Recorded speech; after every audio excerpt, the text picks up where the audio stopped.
Hello, my name is Dr. Leo Hsu. I'm the Medical Director of St. Charles County Ambulance District, as well as for many of the fire protection agencies here in St. Charles County.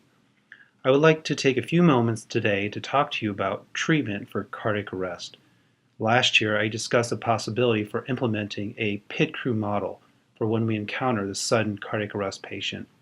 After discussion and months of research, we decided to move forward with this idea. During this research, we were also introduced to a concept known as cardio-cerebral resuscitation, or CCR. The pit crew model is really modeled after the pit crews for NASCAR. Each member of the pit crew has a defined role to ensure efficiency and effectiveness. The cornerstone of CCR is high-quality, minimally interrupted chest compressions to maximize blood flow to the brain. Places that have implemented the pit crew model in CCR have shown dramatic increase in survival rates and neurological recovery. I believe this innovative approach will translate to improved patient outcomes and increase survival to discharge rates. This will only solidify our reputation as a leader in cutting-edge cardiac care. This video and associated materials are the result of this innovative approach. Thank you for your daily efforts in outstanding patient care.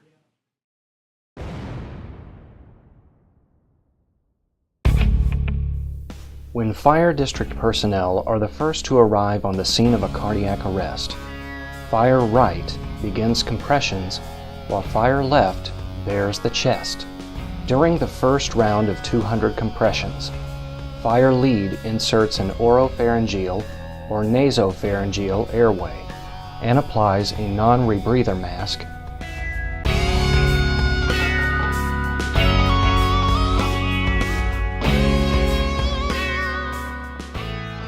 Fire left applies and operates the AED. Attach defib pads to patient's bare chest.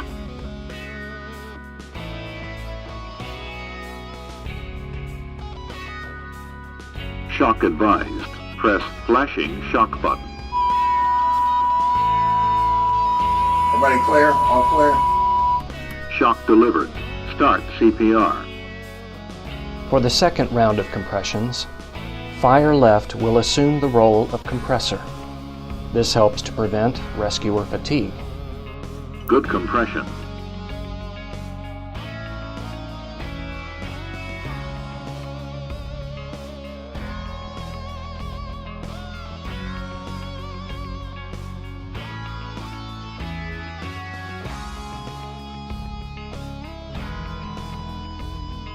Upon the arrival of EMS, medic left assumes the role of team leader until the arrival of an EMS battalion chief.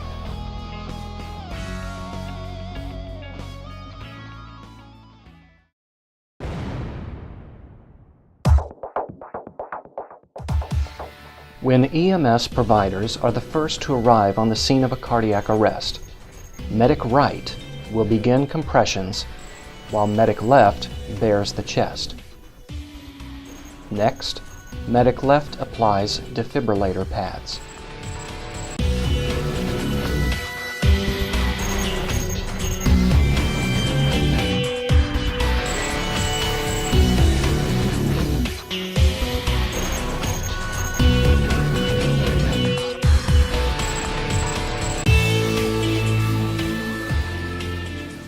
Medic left also inserts an OPA or NPA, applies an end-tidal CO2 cannula, and provides 15 liters per minute of oxygen by non-rebreather mask.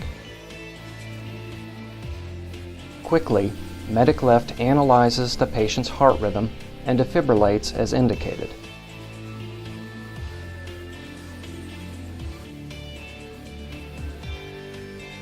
Charged, everybody clear? After delivering the first shock, medic left assumes the role of compressor from medic right. It is imperative that rescuers take turns performing compressions with each round in order to prevent fatigue and subsequently poor compressions.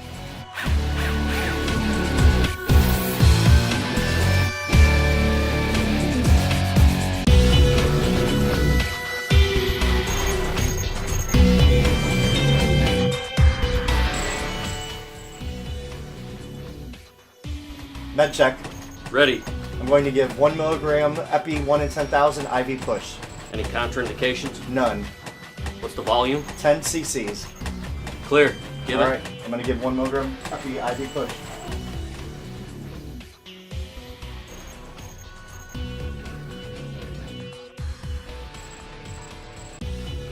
All right, we're coming up on 2 minutes. Analyzing the rhythm still looks V-fib. Let's go ahead and charge.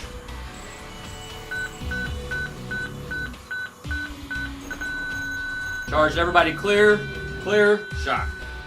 Immediately following the second shock, medic right takes over compressions. Medic left provides the next dose of epinephrine after completing the medication administration cross-check. 10 seconds.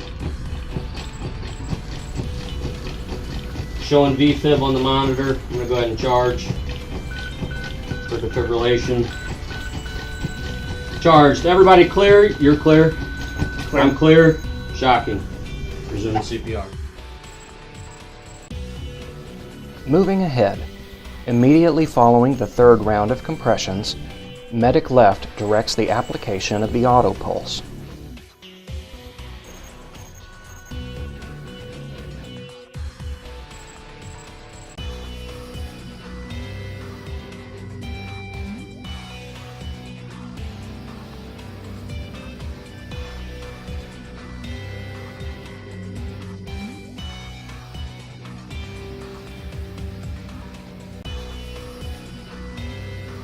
An end-tidal CO2 adapter must also be applied.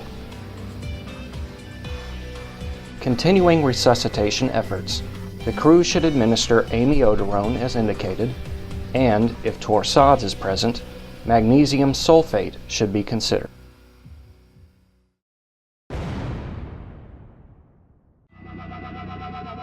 When EMS and fire personnel arrive together on the scene of a cardiac arrest, each rescuer has a specific and limited role which must be performed with optimal proficiency.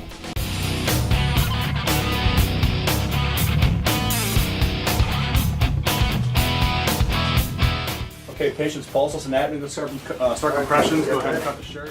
Fire right begins compressions while fire left bears the chest. Medic left applies defibrillator pads, and fire lead applies an airway adjunct, an end-tidal CO2 cannula, and a non-rebreather mask.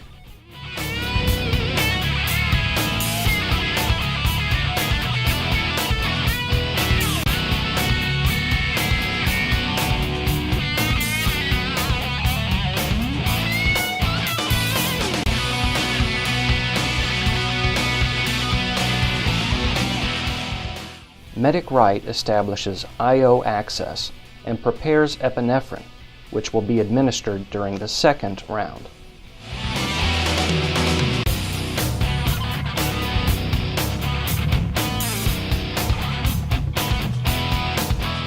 Seconds, still seeing V-fib. I'm going to go ahead and charge.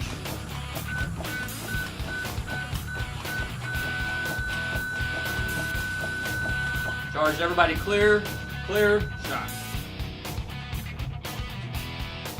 Do CPR. Med check. Med check.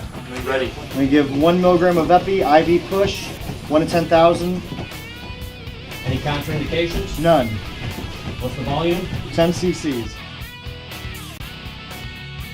Clear. Give All it. right. I'm going to give 1 milligram epi IV push. In.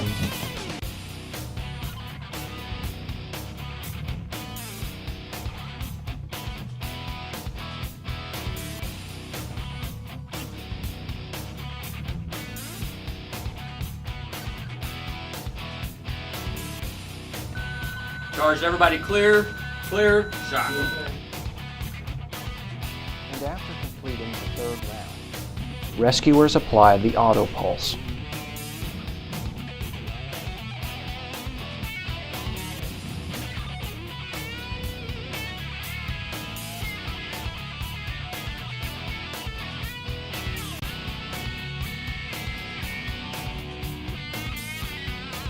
An in-tidal CO2 adapter must also be applied.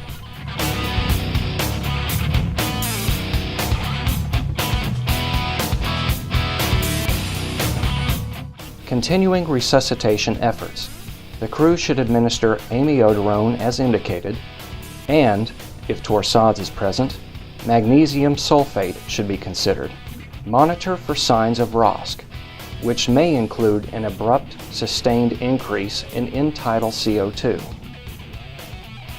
If signs of gastric distension are present, consider inserting a nasogastric tube. Finally, if after a total of 30 minutes ROSC has not been achieved, consider terminating efforts to resuscitate the patient.